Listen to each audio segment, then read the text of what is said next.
اللہ الرحمن الرحیم۔ حدیث میں ہے کہ اللہ تعالیٰ کی ایک قسم اعظم ہے، اس سے خدا تعالیٰ کو پکارا جائے تو قبول فرماتا ہے اور کچھ مانگا جائے تو عطا کیا جاتا ہے۔ جامعہ ترمذی میں حضرت معاذ سے مروی ہے کہ ان حضرت صلی اللہ علیہ وسلم نے ایک شخص کو یا ذوالجلال والاکرام کہتے ہوئے سنا تو اس سے فرمایا تیری دعا قبول ہوگی، پس جو کچھ تجھے مانگنا وہ مانگ لے۔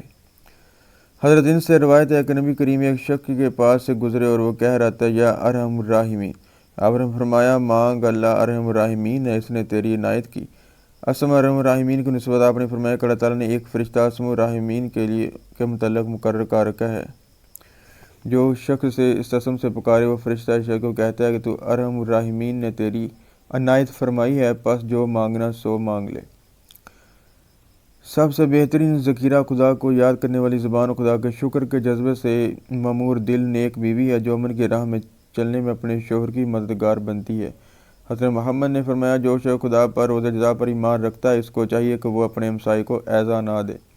حضرت انس بن مالک سے روایت ہے کہ نبی کریم نے فرمایا جو چھوٹوں پر شفقت نہ کرے اور اپنے بڑوں کا عدم نہ کرے وہ ہماری جماعت سے نہیں۔ حضرت ابو ہریرہ رضی اللہ تعالیٰ عنہ سے روایت ہے کہ حضور اکرم نے ایک شخص کو یہ دعا پڑھتے ہوئے سنا، فرمایا تو نے اللہ تعالیٰ کے اس اسم اعظم سے سوال کیا جس کے ذریعے سوال عطا کیا جاتا ہے اور دعا منظور کی جاتی ہے۔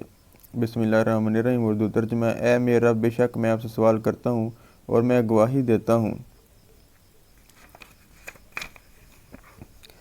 بے شک تو ہی معبود ہے، تیرے سوا کسی کی بات نہیں، تو اکیلا بے نیاز ہے جس نے نہ کسی کو جنا نہ کسی جنا کیا اور نہ ہی کوئی اس کی برابری کرنے والا ہے۔ ہر مصیبت کے لیے اسم اعظم یا حیو یا قیوم برحمتک استغیث، اے سدا ذات خود زندہ قائم خدا، بس تیری رحمت کا واسطہ پکڑ کر فریاد کرتا ہوں۔ نیز ان حضرت صلی اللہ علیہ وسلم سجدے میں پڑھ کر بار بار کہتے تھے یا حیو یا قیوم یا حیو یا قیوم یا حیو یا قیوم۔ حضرت محمد نے فرمایا بندہ کہتا ہے میرا مال، حالانکہ اس مال کی مدیں ہیں، ایک وہ جو اس نے کھا کر ختم کیا، دوسرا وہ جو پہن کر پرانا کر ڈالا، تیسرا وہ جو اس نے راہ خدا میں دیا، اپنی آخرت کے لیے ذخیرہ کر لیا۔ اس کے سوا جو کچھ ہے دوسروں کے لیے چھوڑ جائے گا اور خود ہی جہاں سے رخصت ہو جائے گا۔ اللہم آتنا فی الدنیا حسنۃ وفی الآخرۃ حسنۃ وقنا عذاب النار۔ ملیں گے انشاءاللہ نیکسٹ بار۔